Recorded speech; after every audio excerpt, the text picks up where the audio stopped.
कहीं उनके मस्तिष्क पर, कभी हृदय में अंग प्रत्यंग भगवान का देवादिदेव को प्रताड़ित करने लगी, परंतु भगवान भोलेनाथ जी की पर कोई प्रभाव नहीं पड़ा। कामदेव ने अपने पांचों बाणों का संधान किया, परंतु भगवान भोलेनाथ जी के ऊपर किसी भी प्रकार का कोई प्रभाव नहीं पड़ा। कामदेव थकित होकर कैलाश छोड़कर वापस हो गया। देवराज इंद्र से कहा, बोले हे देवराज, हम भगवान भोलेनाथ जी के ऊपर कोई विजय प्राप्त नहीं कर सके, क्या किया जाए, कैसे करा जाए, ये हमारे अब समझ के बाहर हो गया है। तब भगवान विष्णुदेव ने कहा, बोले हे कामदेव, तुम चिंता मत करो, अभी आप अकेले गए थे देवी रति के साथ, गंधर्वों और देव अप्सराओं के साथ में लेकर के आप कैलाश की ओर जाइए। दोबारा मैं फिर गया, फिर वही कृत्य किया, लेकिन भगवान भोलेनाथ जी पर कोई प्रभाव नहीं पड़ा।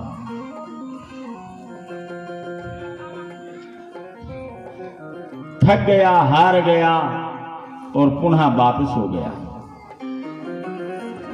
तब देवराज इंद्र ने कामदेव को डांटते हुए स्वर में और प्रेम, क्रोध और प्रेम दोनों का प्रदर्शन करते हुए कामदेव से कहा, बोले हे कामदेव, तुम्हारे पौरुष के लिए धिक्कार है। ये वासना युक्त जो वातावरण जो तुम करते हो, या जो तुम्हारा स्वभाव है, ये तुम्हारा व्यर्थ है। इस प्रकार डांटते हुए कामदेव को पीड़ित किया। कामदेव जिस प्रकार क्रोध से तिलमिलाया हुआ, भयंकर क्रोध से तिलमिलाया हुआ एक योद्धा शक्ति क्षीण होने पर भी एक जोशीला स्वरूप बनाकर रणखेत में कूदता है, उसी प्रकार कामदेव अपनी पत्नी और देवांगनाओं के साथ कैलाश रणभूमि में कूद पड़ा और वहां पर जाकर के सुंदर वातावरण बनाते हुए, वसंत ऋतु का प्रवाह करते हुए उसने देवी रति और कामदेव दोनों ही नृत्य करते हुए सुंदर गीत गाने लगे और देवांगनाएं भी सुंदर नृत्य करके गीत गाने लगे।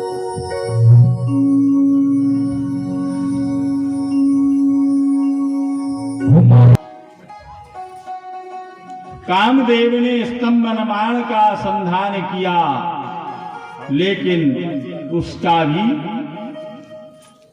कोई प्रभाव नहीं पड़ा। तब पर थकित होकर के बिल्कुल परास्त हो गया और कामदेव आवेश में आकर के, मधुर आवेश में आकर के भगवान देवादिदेव को निहारते हुए देवी रति और कामदेव ने उच्चाटन बाण का संधान किया कंठ और वक्षस्थल के बीच में, और फिर तत्काल ही संहार मंत्र अर्थात संहार बाण का, मारण बाण का संधान किया और वो जाकर के सीधा मस्तिष्क पर लगा। उस समय भगवान का भयंकर क्रोध, और जिस समय भगवान देवादिदेव का जब भयंकर क्रोध हुआ, त्रैलोक्य कांप उठा और वह तीसरा नेत्र खुल गया। कामदेव सामने का जलकर राख। बोलिए त्रिनेत्रनाय भगवान भोलेनाथ की जय। जैसे ही मस्तिष्क पर वो बाण लगा, और भयंकर क्रोध करते हुए भगवान देवादिदेव ने अपना तीसरा नेत्र खोला तो कामदेव तत्काल ही वशीभूत हुए।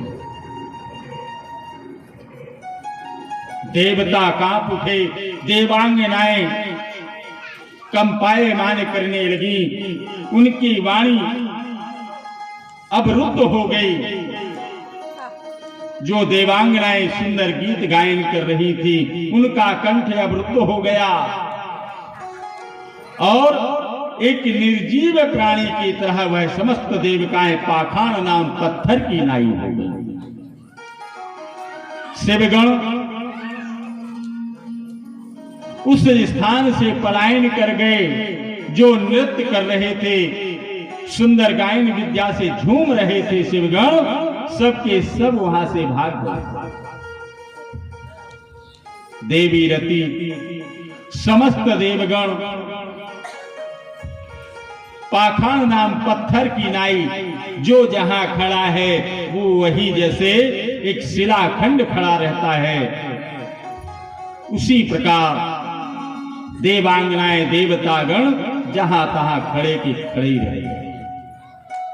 और जैसे ही भगवान भोलेनाथ जी पुनः समाधि में जाने लगे, वहां पर देवी रति मंद गति से रुदन करते करते अट्टहास रुदन करने लगी। बोले, हे देव देवेश, हे देवादिदेव, हे कैलाशपति, हे त्रयंबकेश्वर प्रभु, एक बार और वो तीसरा नेत्र खोल दीजिए और हमारे पति के साथ हमको भी भस्म कर दीजिए। इस प्रकार कैलाश में भगवान भोलेनाथ जी ने जब रुदन की आवाज सुनी कि कोई अबला नारी रो रही है, तो भगवान समाधि में न जाकर के उसको उसकी ओर निहारने देखने लगे। बोले, देवी तुम कौन हो और क्यों यहाँ पर आकर के रो रही हो, तुम्हारे लिए क्या कष्ट है?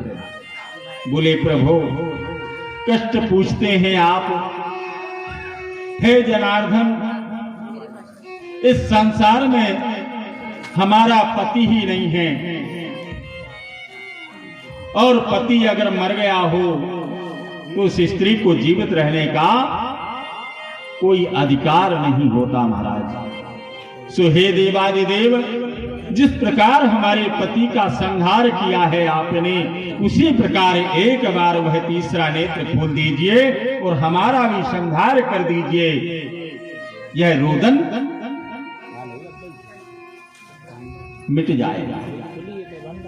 पुनः कैलाश पर्वत निर्विकार,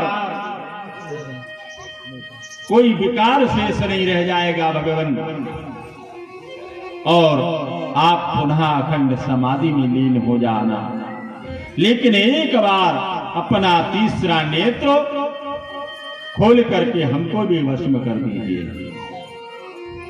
गोस्वामी तुलसीदास जी ने लिखा है, बोले क्या कि जिय बिन देह नदी बिन बारी,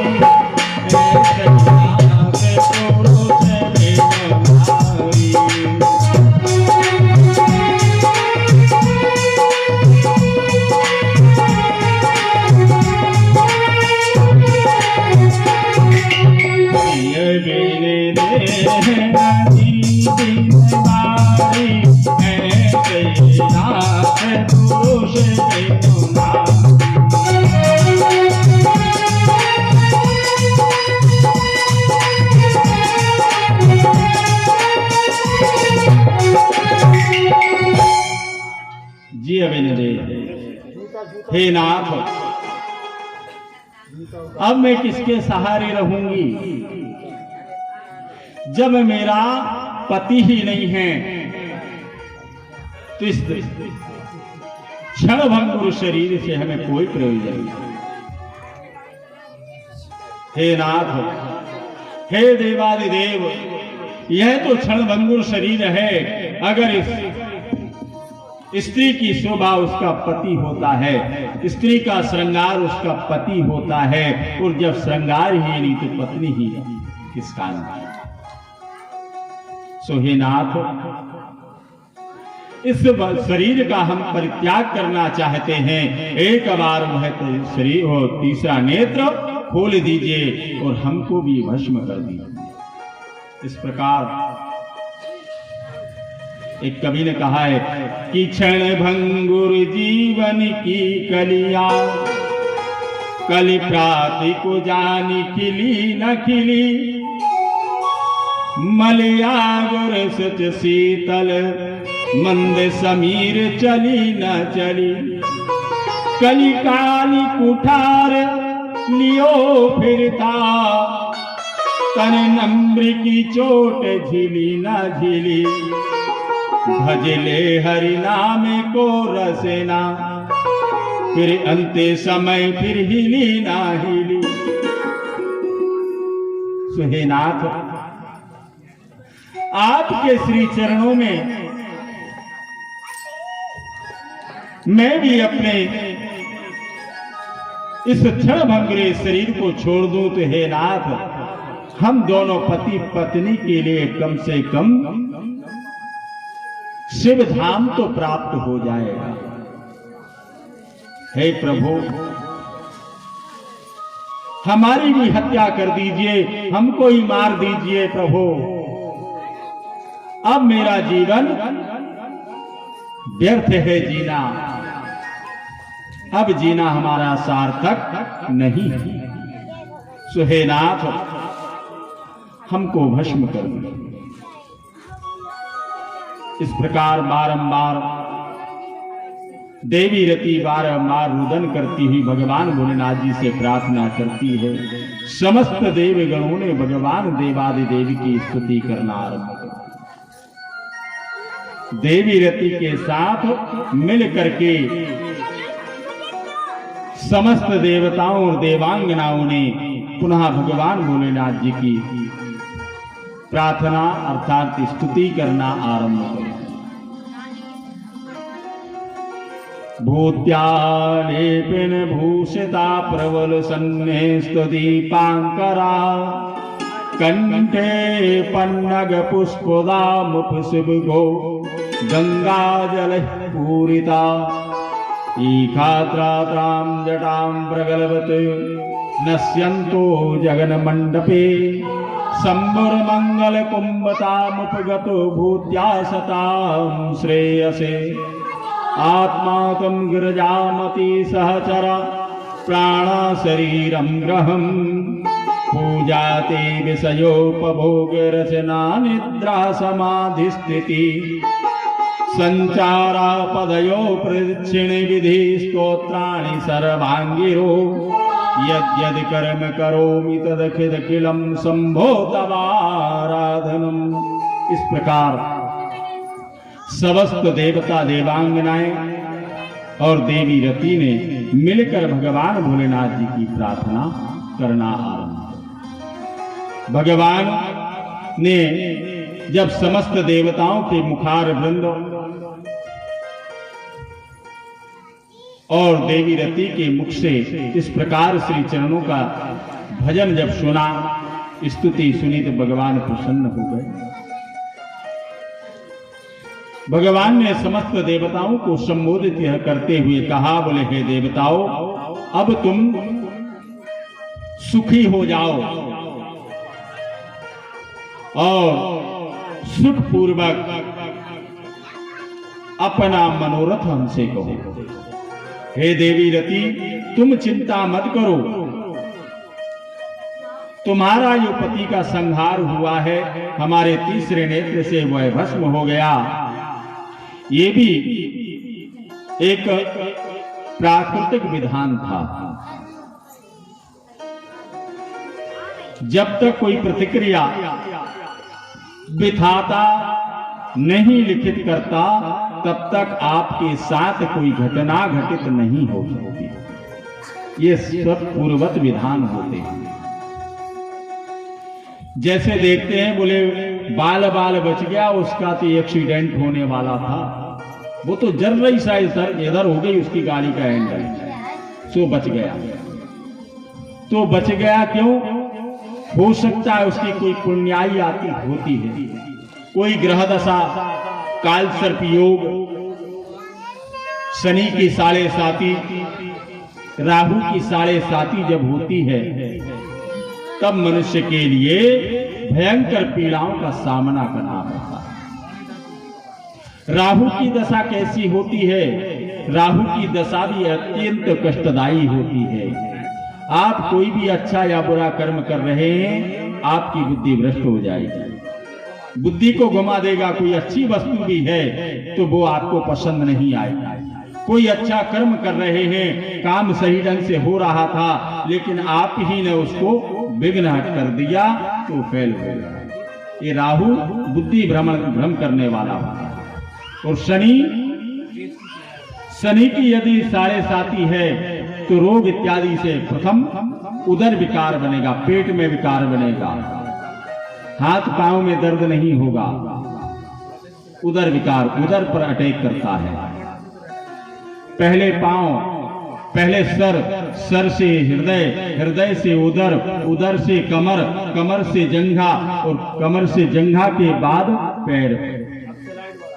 जिस समय सर में शनि निवास करता है उस समय आपके धन का नाश हो जाता है, आय के स्रोत बन जाते हैं और कलहपूर्ण वातावरण तैयार हो जाता है। पति पत्नी में अनबन, सास ससुर देवर से अनबन, नंद से अनबन, यानी पूरा घर अस्त व्यस्त हो रहता है। चिंताएं बढ़ जाती हैं। और फिर उसके बाद जब वो कंठ पर आता है शनि, अर्थात हृदय में आता है, तो इसी प्रकार नाना प्रकार के उपद्रव करते हुए बीमारी पैदा करने लगता है, बीमार हो जाते हैं। और जब वो कमर में आता है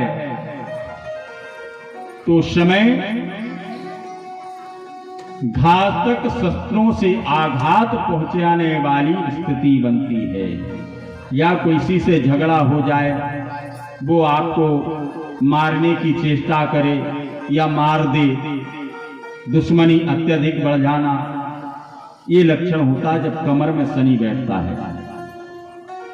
और जंघा में शनि आ जाए तो वहां पर एक्सीडेंट होना निश्चित होता है, वाहन से दुर्घटना। और जब पांव पर चला जाता है, पांव के पंजे पर जब आता है शनि, तो शनि उतार होता है। उस समय थोड़ा सा हल्का सा झटका रहता है, उसको आप बर्दाश्त कर गए तो फिर शनि से उद्धार हो जाए। बोलिए भक्त वत्सल भगवान। इस प्रकार शनि का प्रभाव होता है। आज हे देवी रति, तुम्हारे पति ने घमंड में आकर के हमारी तपस्या भंग करने की चेष्टा की थी। वो यह भूल गया था, हमारी शिव लीला से भ्रांत वह कामदेव ने अनायासी तपस्या भंग करने, हमारी समाधि भंग करने की चेष्टा की और उसने संहार बाण का हमारे मस्तिष्क पर संधान किया। वो अत्यधिक दंड का पात्र था, इसलिए हमने उसको दंड दिया। हे देवी यति, अब हम तुम्हारी प्रार्थना से प्रसन्न हैं, इसलिए हम तुमको वरदान देते हैं। जाओ, तुम्हारा पति तुम्हें द्वापर में प्राप्त होगा। देवकी नंदन कृष्ण का बेटा देवी रुक्मिणी के गर्भ से जन्मित होगा और उसका नाम होगा प्रद्युम्न। तुमको द्वापर में तुम्हारा पति मिल जाएगा और अभी छाया स्वरूप में तुम्हारे साथ सदैव तुम्हारा पति वास करेगा। क्योंकि मनुष्य की जब मरणाशय्या को मनुष्य प्राप्त हो जाता है तो यह शरीर का त्याग हो जाता है, लेकिन आत्मा न कभी मरती है न कभी जन्म लेती। वह तो छाया स्वरूप आपको ही दिखाई देती है। प्रमाण, रात्रि के अंधकार में जब हम खड़े होते हैं या बैठे होते हैं तो बाजू में वो परछाई रहती, वही ब्रह्म है। बोले कहा भूत, भूत आत्मा है, लेकिन आपकी भाव में भूत है तो भूत का दर्शन होगा। और आपका भाव विशुद्ध है तो ईश्वर का दर्शन होगा। अब है आपके ऊपर, आप भगवान का कैसे में दर्शन करना चाहते हैं? भूत वेश में देखना चाहते हैं, ईश्वर तत्व को देखना चाहते हैं? अब जैसे देखना चाहें वो आपकी दृष्टि और एवं आपका भाव है। और नहीं भाव है तो भूत तो सरलता से मिल जाते, कल्पना करो भूत सामने मिल जाएगा। लेकिन भगवान को कल्पना से प्राप्त नहीं किया जाता, साधना से प्राप्त किया जाता। वही भूत, और उस भूत की साधना करेंगे तो साधना से देवता का दर्शन हो जाएगा। जो भी आपके मन में, नेत्र बंद कीजिए, भगवान भोलेनाथ जी का दर्शन हो जाएगा। नेत्र बंद कीजिए, सद्भाव पूर्ण वातावरण रखिए, आत्म तत्वम शोधयामी, आदि शक्ति मां दुर्गा का दर्शन हो जाएगा। ये प्रैक्टिकल प्रमाण है। बोले भक्त वत्सल भगवान की। भावना को सिद्ध करना पड़ेगा, भाव को बनाना पड़ेगा। बोले क्या? बोले भाव आ गया, भगवती की आरती होती हमारे शरीर में कंपन होने लगता है, भाव आ गया। तो भाव क्या है? क्या तुम्हारे शरीर में आकर भगवती बैठ गई? नहीं, भगवती नहीं बैठी। भगवती के चरणार बंदों की कृपा हमें प्राप्त होती और हमारे शरीर में कंपन होना शुरू हो जाता है। यानी भगवती का किंचित मात्र, बिल्कुल छोटे से छोटा, छोटा से छोटा अंश आ जाता है हमारे शरीर में, हमारे शरीर में कंपन होना शुरू हो जाता है। अब भगवती 9 शक्तियां हैं, 3 महाशक्तियां हैं। अब आपको किस देवी का से लगाव है? सिद्धधात्री से है कि कूष्मांडा से है कि कालरात्रि से है कि शैलपुत्री से आपकी आस्था है? भाई भक्त अनेक हैं, भगवान भी अनेक है, ऐसी कोई बात नहीं। भक्त 33 करोड़ हैं तो देवता मनुष्य कितने हैं? 125 करोड़। भगवान तो 33 करोड़ है और आप कितने हो? 125 करोड़। और अच्छे से मालूम नहीं क्यों भाई, आबादी कितनी है अपने भारत की? 125 करोड़। हाँ, अब बताइए कितनी भक्ति करोगे? अगर हर मनुष्य अपने देवी को और देवता को अलग अलग बांटवारा करे, भाई 4 भाई हैं, 4 भाइयों का बंटवारा बिया, सबके ब्याह हो गए, सबके बाल बच्चे हो गए, लड़ाई झगड़ा भी होता है। एक बड़े के लड़के ने उसका कान पकड़ के दान दिया, वो मैं करते हुए अपनी माँ के पास जरा बोले मम्मी मम्मी, बोले क्या? उसने मेरा कान तोड़ दिया। क्यों रे? तूने क्यों तो कान तोड़ दिया उसका? अब उसकी माँ ने भी देखा कि हमारे बच्चे को डांट रही है तो वो भी हावी हो गई। पता चले बच्चे दूर, दोनों माताएं जूझ गई। इसलिए भैया फिर निर्णय करते हैं बुजुर्ग लोग। ससुर को एक ही कहानी मालूम चली तो बोले कहा एक काम करो भैया, 4 कमरे हैं, एक एक कमरे में तुम लोग निवास करो, रही हमारी बात हम दहलान में पड़े रहेंगे। बोले भक्त वत्सल भगवान की। अब उन चारों ने मिलकर विचार किया, बोले अब माता पिता तो 2 ही हैं, अब कैसे कैसे बांटे?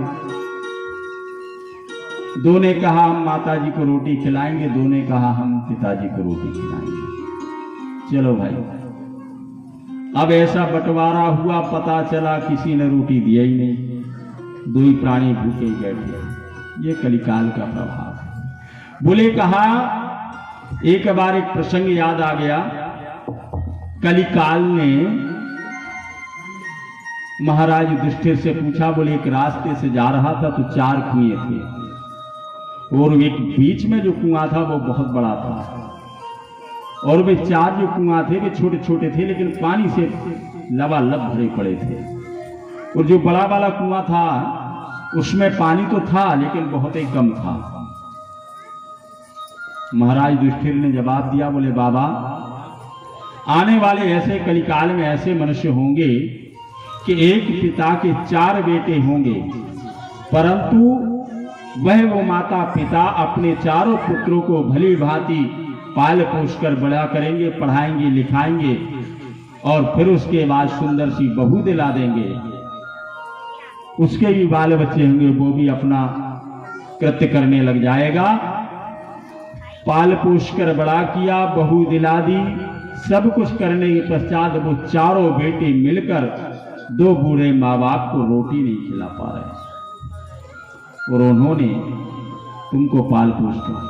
माँ ने तो 9 महीने गर्भ में तुमको रखा और एक लड़की का संग क्या हो गया, तुमने उसके गर्भ को भी भूल गए। ये नीति है। चलिए इस विषय को छोड़िए, अपन आगे बढ़ते हैं। जे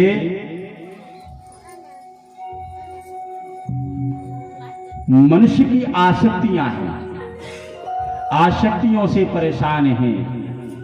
वही है नारद जी जैसा कार्य है, मन नहीं लागत काहू भजन में एक बाला बसी है। जो प्रत्यक्ष देवता इस कलिकाल में प्रत्यक्ष देवता माने गए हैं, माता पिता गुरु, ये 3 प्रधान देवता हैं इस पृथ्वी पर प्रत्यक्ष, जिनको हम अपनी आंखों से चर्म चक्षुओं से देख रहे हैं। उनको ही हम धुतकारते हैं, उनका सम्मान नहीं करते हैं और एक सुंदरी के चक्कर में फंस करके हम सब कुछ भूल करके उसी की पाद सेवनम चरण सेवा करते करते अपना पूरी जवानी नष्ट कर देते हैं। कुछ करो। बोली सच्चे दरबार की जय। बोली अपने अपने माता पिता की जय। अच्छा, जो अपनी माँ से सबसे ज्यादा प्यार करते हैं, जरा दोनों हाथ उठा के बताएं कि माँ बड़ी, सबसे बड़ी, माँ से बड़ा ना कोई, और हम छोटे, सबसे छोटे, हमसे छोटा ना कोई। तू कितनी अच्छी है, तू कितनी भोली है, प्यारी प्यारी है ओ माँ, ओ माँ, ओ माँ, ओ माँ।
बच्चों की क्या होती है,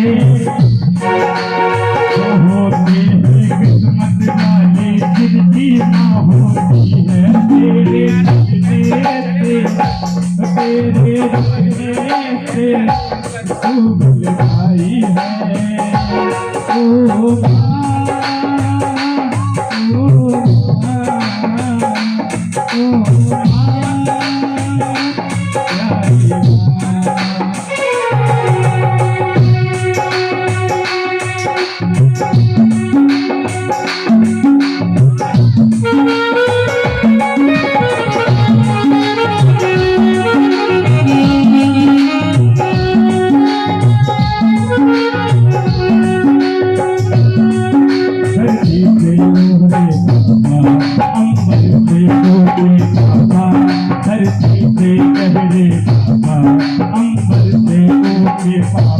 पापा को ये भगवान है,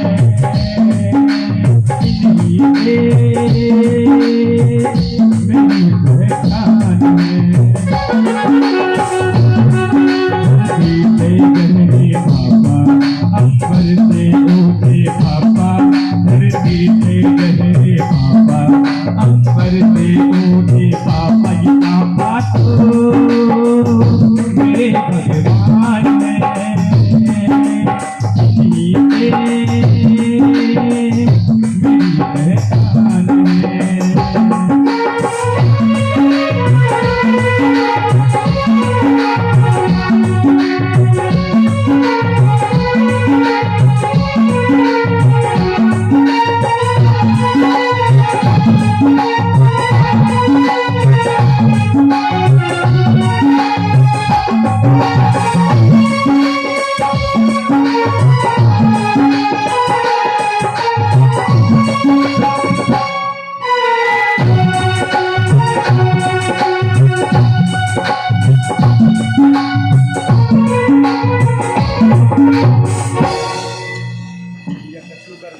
प्रिय भक्तों, इस प्रकार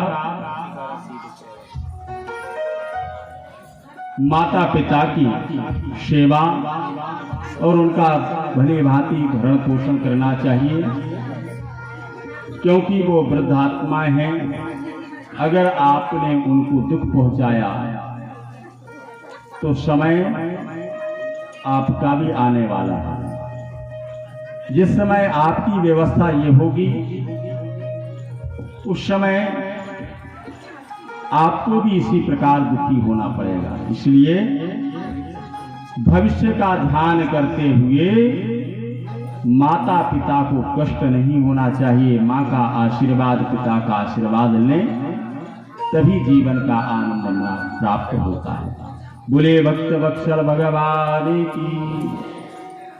यहाँ देवी रति ने भगवान भोलेनाथ जी से वर प्राप्त किया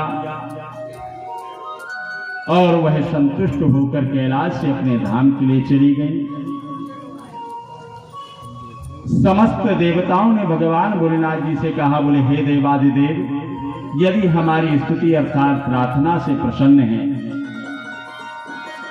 प्रभो तारकासुर का भयंकर अत्याचार बढ़ रहा है और माता पार्वती जी की तपस्या चरम सीमा तक पहुंच चुकी है, सो हे जनार्दन, हे कैलाशपति, माता पार्वती जी के निमित्त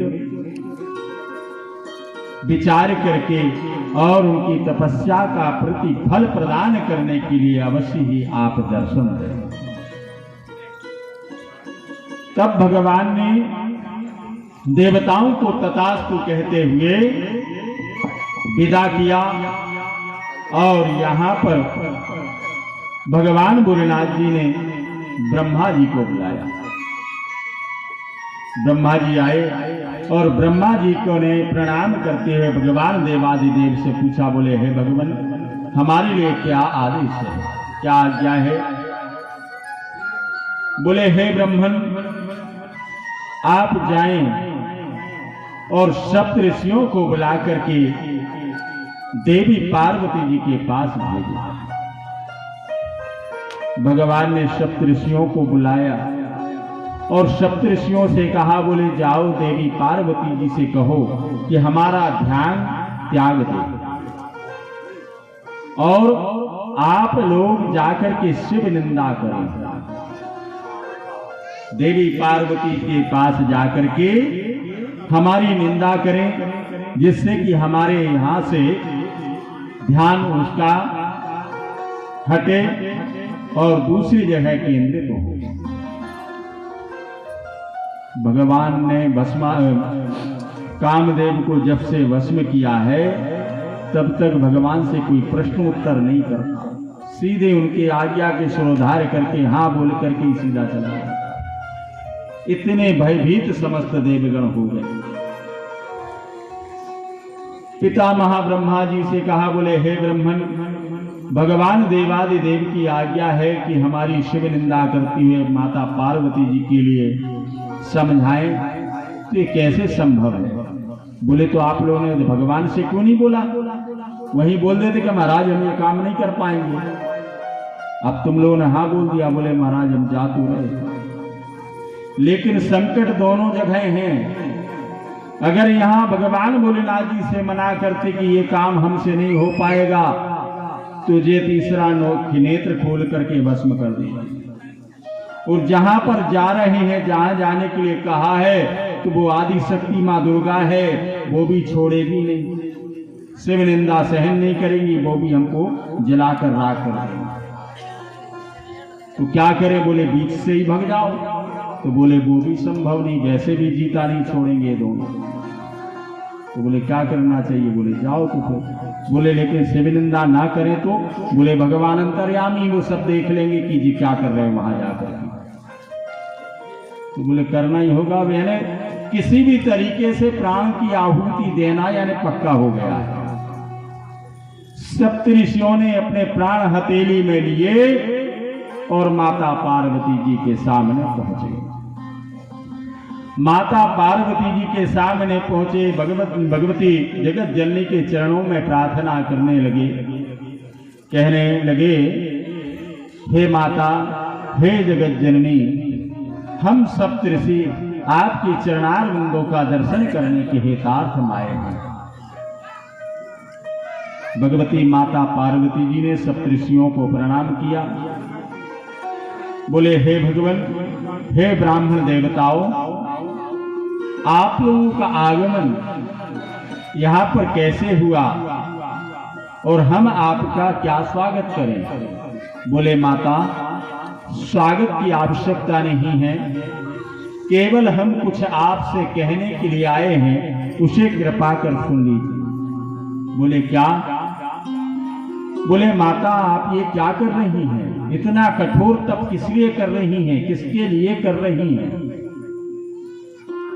बोले हे सप्तऋषियों, ये आप लोगों को मालूम होना चाहिए कि हम अखिल ब्रह्मांड नायिका हैं और हमारा संकल्प है कि भगवान भोलेनाथ जी की ही तपचर्या इसलिए कर रहे हैं क्योंकि हम उनको पति रूप में चाहते हैं। सप्तऋषियों ने कहा, बोले हे देवी, आप तो राजरानी हैं, राजेश्वरी हैं, महाराज हिमांचल की पुत्री हैं, जहां पर सोने के पलंग में शयन करने वाली, मखमल का चादर ओढ़ने वाली और सोने के पात्र में भोजन करने वाली, सो हे देवी, आप भूत भावन भगवान के साथ क्या करने के लिए तपस्या कर रहे हैं? आपका सुंदर श्रृंगार, वस्त्राभूषण, हिमवान वाहनम, शेर जिसका वाहन हो, वो ढूंढे बैल पर चलने वाले, अरे आप गले में सुंदर हार पहनने वाली हैं और वो सर्पों की माला पहनने वाले हैं। हे देवी, आप कंठ में मोहन माला को धारण करने वाली हैं और वो मुंडों को धारण करने वाले, मुंडमाल पहनने वाले। हे देवी, आपके मस्तिष्क पर जो मुकुट शोभायमान होती है, वो यशवंतक मणियों से जटित मुकुट है और उनकी अर्ध चंद्रमा शोभित नीति। जटाओं को धारण करने वाले, बाघांबर को धारण करने वाले, हाथी की छाल को लपेटने वाले, भस्मी को रमाने वाले, शमशान निवासी यानी शमशान में निवास करने वाले, मुर्दा की भस्मी को लगाने वाले, कंधराओं में प्रवेश करने वाले और हाथी के चमड़े को ओढ़ने वाले, ऐसे देव के लिए आप पति के रूप में चयन करती हैं। हे अधिष्ठात्री देवी, आप इतनी सुंदर देदीप्यमान हैं, जैसे प्रतीत होता है करोड़ों सूर्य जिसके मस्तिष्क पर दमक रहे हों। ऐसी देदीप्यमान सुंदरी हे महादेवी, कहां तुम देवादिदेव की चक्कर में लगी हो? कोई दूसरे पति का चयन करो, जैसे भगवान विष्णु हैं, देवराज इंद्र हैं, इत्यादि देवताओं का चयन करो। जब तो ये बोला, बोले हे ब्राह्मणों सावधान, हमारी नजर से हट जाओ, और नहीं तो आप ब्राह्मण होने के नाते हम आपका परित्याग कर रहे हैं, और नहीं तो हमारे क्रोध के भाजन ना बन जाओ। जो शिव निंदा करता है, शास्त्र नीति कहती है, वो अवश्य ही वध करने योग्य होता है। हे सप्तऋषियों, तुम लोग ब्राह्मण हो, इसलिए ब्राह्मणों का देव मानव सभी जीव ब्राह्मण का हृदय से सम्मान करते हैं। आप देव तुल्य हैं, इसलिए क्षमा के पात्र हैं, अन्यथा आप जीवित रहने के योग्य नहीं हो। जाओ। जब भगवती का ऐसा क्रोध देखा, एक सेकंड भी ब्राह्मण वहां सप्तऋषि नहीं रुके और भागे। आने कर भगवान देवादिदेव से बताया, बोले ठीक है। भगवान भोलेनाथ जी ने विचार किया, बोले अब तो गड़बड़ है, हम ही को जाना पड़ेगा, हम ही को जाना पड़ेगा, देखना पड़ेगा क्या होता है। भगवान ने सुंदर वेश बनाया। नमो रुद्राय देवाय मंदनाकराय चो स्तुताय भूरिभाषाय त्रिनेत्राय नमो नमः। सिपिविष्टाय भीमाय भीमाक्षाय नमो नमः। महादेवाय प्रभवे त्रिविष्टपतये नमः।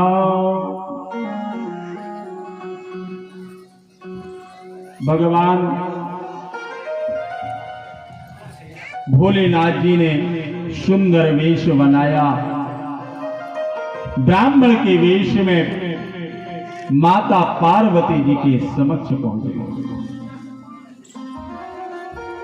और भगवती माता पार्वती जी ने ब्राह्मण को प्रणाम किया।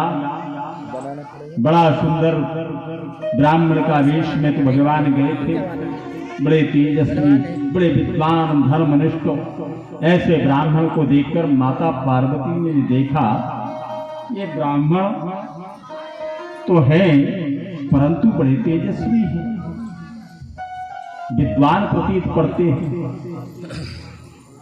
भगवती ने हाथ जोड़कर पूछा, है ब्राह्मण कैसे आगमन हुआ है? बोले, कहा देवी, मैंने आपकी बड़ी प्रशंसा सुनी कि महाराज हिमांचल की पुत्री अखंड समाधि में लीन और उसने नंदाव्रत भी किया। नंदाव्रत करने वाली ऐसी महासती का हम दर्शन करने की इच्छा से आए। हे देवी, इतना महान कठोर तप क्यों और किस लिए कर रहे हो? बोले, नाथ, आप बड़े तेजस्वी महात्मा हैं, विद्वान हैं, इसलिए हम आपको बता रहे हैं कि हमने इतना कठोर तप क्यों किया है। भगवान देवादिदेव को हम पति रूप में चाहते हैं, इसलिए भगवान को पाने के लिए हमने यह कठोर तप किया। अरे देवी, हम ज्योतिष के धुरंधर ज्ञाता हैं, हमारे समान ज्योतिष का ज्ञाता इस समूचे ब्रह्मांड में नहीं है, सारी विद्याओं को जानते हैं। वेदांत, उपनिषद, छंद, सांख्य, 6 शास्त्र, 18 पुराण, वेद, वेदांत सभी का हमने अध्ययन किया है। समूचे ब्रह्मांड के हम गुरु हैं। अहम ब्रह्मास्मि, हमसे बढ़कर इस धरती पर ना कोई विद्वान है और ना होना। हे महादेवी,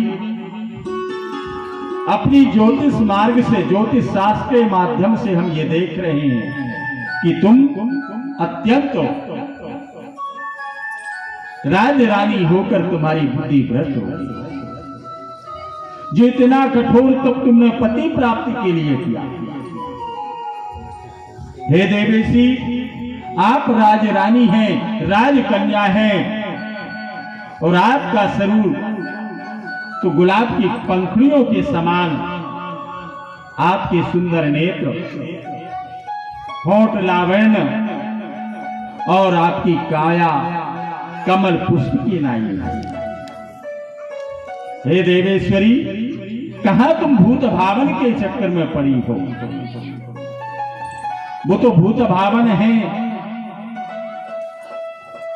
चितासी की भस्मी को लपेटने वाले ऐसे देव हैं वो, और उनका तुम पति रूप में चयन करना चाहती हो। इस प्रकार बारंबार शिव निंदा करने के कारण आदि शक्ति का भयंकर क्रोध बढ़ने लगा, और अपनी जया और विजया नामक दो सखियों से कहने लगे, बोले विजया, जया, नीति तो ये कहती है कि शिव निंदा करने वाले का म्यान से तलवार निकालकर तत्काल सर्वभेदन कर देना चाहिए, जीता नहीं छोड़ना चाहिए। हे दुर्बुद्धे, हे ब्राह्मण, तुम बड़े तेजस्वी हो, ऐसा प्रतीत होता है कि महान धुरंधर विद्वान हो, पर बड़े धूर्त हो तुम। सांगोपांग करने के पश्चात भी तुम धूर्त हो, शिव की महिमा को ना जानने वाले, पंचाक्षरी मंत्र का प्रभाव को ना जानने वाले। हे दुर्बुद्धे, आप जाइए, हमारी दृष्टि गोचर हो जाइए। अगर सामर्थ्य भुजाओं में हो तो शिव नंदिक का तत्काल वध कर देना चाहिए, और अगर भुजाओं में ताकत नहीं है तो वो स्थान छोड़ करके स्वयं पलायन कर जाना चाहिए। ये शास्त्र नीति है। हे जया विजया, ब्राह्मण किसी भी तरीके से वध योग्य नहीं है, इसलिए हमें इसका वध तो नहीं करना चाहिए, ना ही श्राप देने के योग्य है, इसलिए श्राप भी नहीं देना चाहिए। सिर्फ यह है कि स्थान छोड़कर अपने को चले जाना चाहिए। भगवती ने इतना जब विजया जिया से कहा तो उन्होंने अपनी आसनी उठाई, डेरा कमंडल उठाया और वहां से चलने के लिए तैयार हुई। उस समय देवदेव महादेव जी आदि शक्ति मां दुर्गा से कहने लगे, बोले हे जगत जननी, तुम कहां जा रही हो? तुम्हारे प्रेम में हम इतने पागल हो गए हैं, तुम्हारे हम आसक्त हो गए हैं, तुम्हारे श्री चरण कमल पुष्प के समान हैं, इन्हीं चरणों का हम चिंतन करते हैं। हे वाम भागे, हे देवी, तुम अपने पूर्व स्वरूप का ध्यान करो। आदि शक्ति मां सती के हम पति हैं, हम ही तुम्हारे पति हैं, और तुम हमारे लिए ही तपस्या कर रही हो, और हम तुम्हारे प्रेम में इतने पागल हो चुके हैं कि अपना कैलाश छोड़कर इस तपोभूमि में तपवन वन में आए, और तुम हम ही को छोड़कर जा रही हो। तब भगवान भोलेनाथ जी के इतने वचनों को सुनकर माता पार्वती जी बड़ी प्रसन्न हुई और उनके श्री चरणों में प्रणाम करने लगी और प्रार्थना स्तुति गायन करने लगी। क्या कहने लगी? बोलो नमो रुद्राय देवाय महामंदनाद कराय चो श्रुताय भूरिभाषाय त्रिनेत्राय नमो नमः शिपिविष्टाय भीमाय भीमाक्षाय नमो नमः महादेवाय प्रभवे त्रिविष्टवतये नमः वामनाथ सर्वलोकानां पिता माता त्वमीश्वरः शम्भुरीश शङ्करोषि दयालुक्यं विशेषतः त्वां दाता सर्वजगतां त्रातुमर्षि नमो नमः त्वां विनानकः समश्रोयो निर्दोषि दुःखनाशे महेश्वरः ब्रह्मोवाचो इत्याकर्णवचस्तेषां सुराणां नन्दिकेश्वरः कृपयां परयां युक्तो विज्ञशु शुम्भामारभतो। नन्दिकेश्वरवाचो विष्णुवाद्यं सुरगणां मुनिनार्तिसद्या तां दृष्टमेवं सुवर्यवशेषयन्ति। कार्यार्थिनो सुरैर्वरः प्रतिष्ठमाना सम्यक् पराद्भवपदं परमं प्रपन्ना। त्वां त्वायाहि सर्वेश त्रयादमुनयासुरः दीनबन्धु विशेषेण तैतं भक्तवत्सलः। हे प्रभु, हे दया सिंधु, आप मेरे ब्राह्मण वेश में थे, इसलिए हम आपको पहचान न सके। हे जनार्दन, हे प्राणेश्वर, हमारे अपराध के लिए क्षमा करें। हे प्रभु, हम आपके स्वरूप को पहचान न सकने के कारण जो अभद्र व्यवहार हमने किया है, उसके लिए हमारे लिए क्षमा करें प्रभु। भगवान ने कहा, बोले हे देवी, हे महादेवी, आपको जब से आपका शती रूप का त्याग हुआ है, तब से ही हम अखंड समाधि में लीन रहे और आपका ही भजन करते रहे, आपका ही हम चिंतन करते रहे और आपकी ही यादों में हम डूबे रहे और आपकी ही याद करते करते वर्षांत अखंड समाधि में लीन। हे महादेवी, जब से आपने महाराज हिमांचल के यहाँ जन्म लिया है, तब से हम बड़े प्रसन्न हुए और इसकी प्रतीक्षा कर रहे थे कि हमारे भगवती, हमारी अर्धांगिनी देवी सती हमको हमारे ऊपर कब प्रसन्न होगी और हमारे वाम भाग में कब बैठेगी।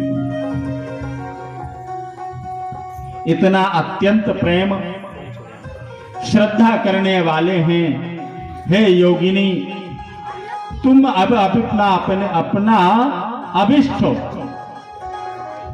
हमसे मांग लीजिए, क्या चाहती हैं। बोले प्रभु, जब आप सती रूप को जानते हैं और हमारा ही भजन करते हैं, इतना प्रेम करते हैं हमसे आप, तो आज हमसे ये क्यों पूछ रहे कि मांग लो।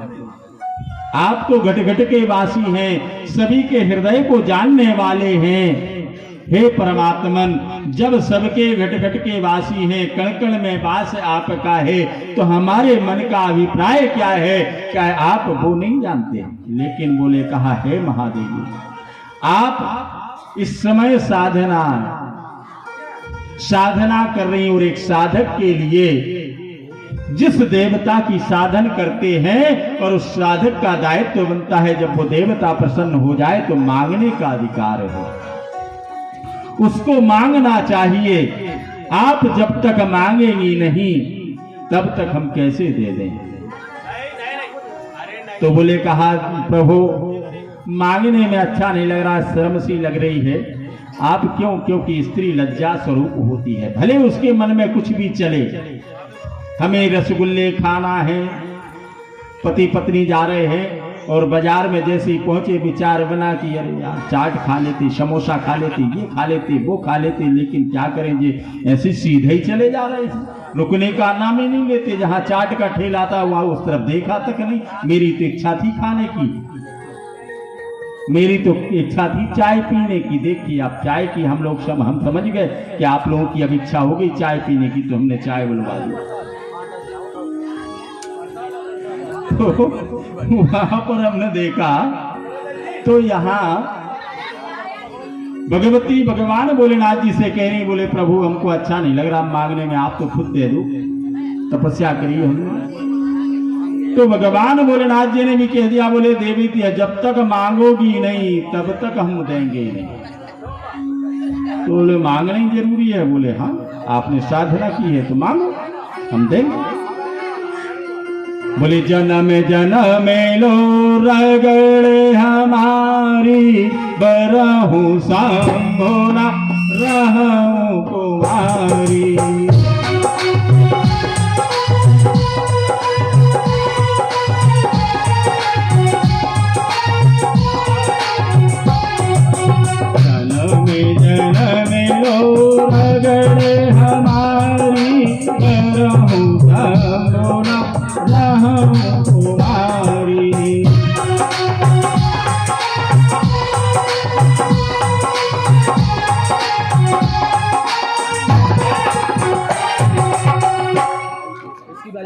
प्रभु यदि आप हमारी तपस्या से प्रसन्न हैं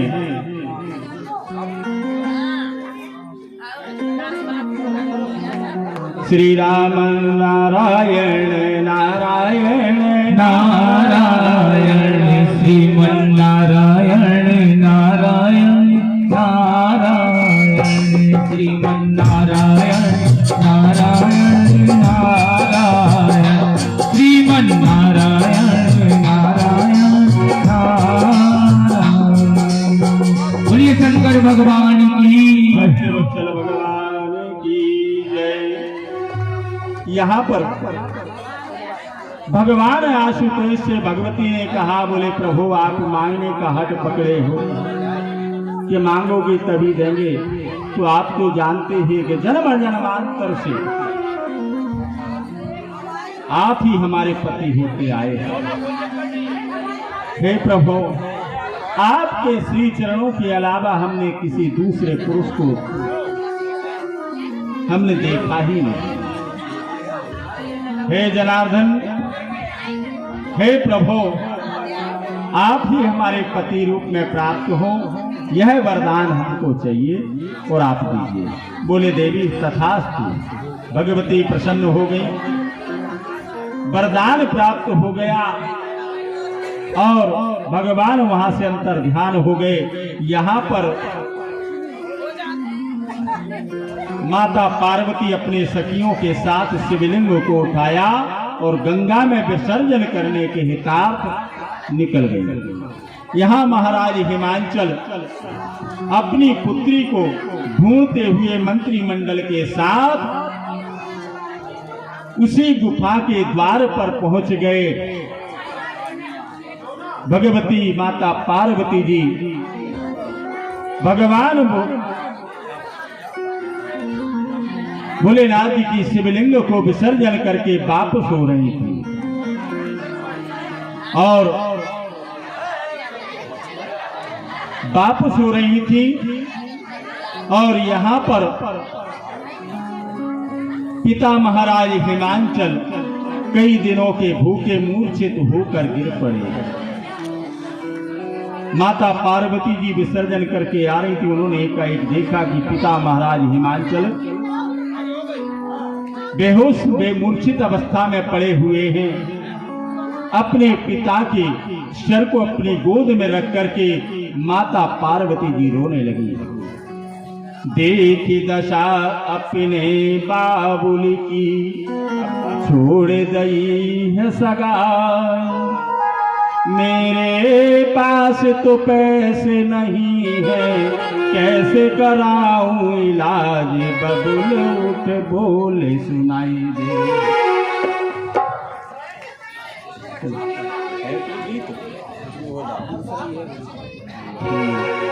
बोली शंकर भगवान की। और आइए शंकर भगवान का प्रसाद आप सभी को वितरण हुआ है, तो आइए जोरदार जयकारे के साथ बोलिए शंकर भगवान की। अरे पी लो भोला पी लो, अरे थोड़ी सी भंगिया पी लो भोला पी लो, थोड़ी सी भंगिया पी लो भोला पी लो, थोड़ी सी भंगिया पी लो भोला पी लो भोला पी लो, थोड़ी सी भंगिया पी लो भोला पी लो, थोड़ी सी भंगिया पी लो।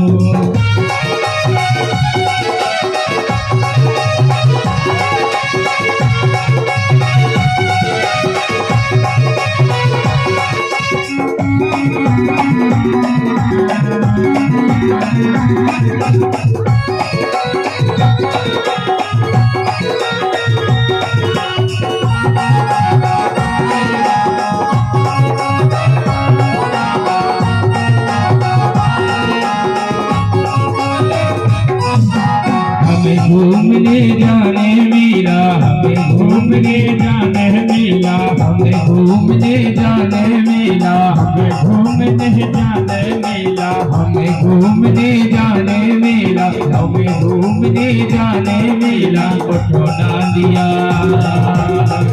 डांडिया ढीलो ढीलो थोड़ी सी भगिया पीलो भोला पीलो थोड़ी सी भगिया पीलो भोला पीलो थोड़ी सी भगिया पीलो।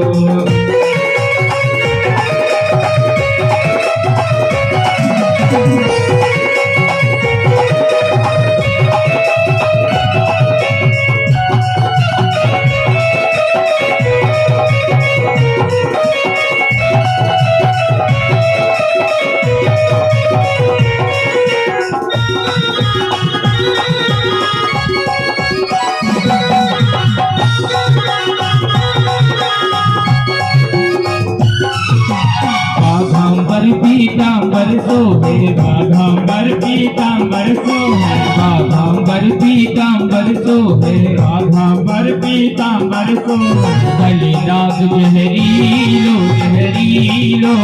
थोड़ी सी भगिया पीलो भोला पीलो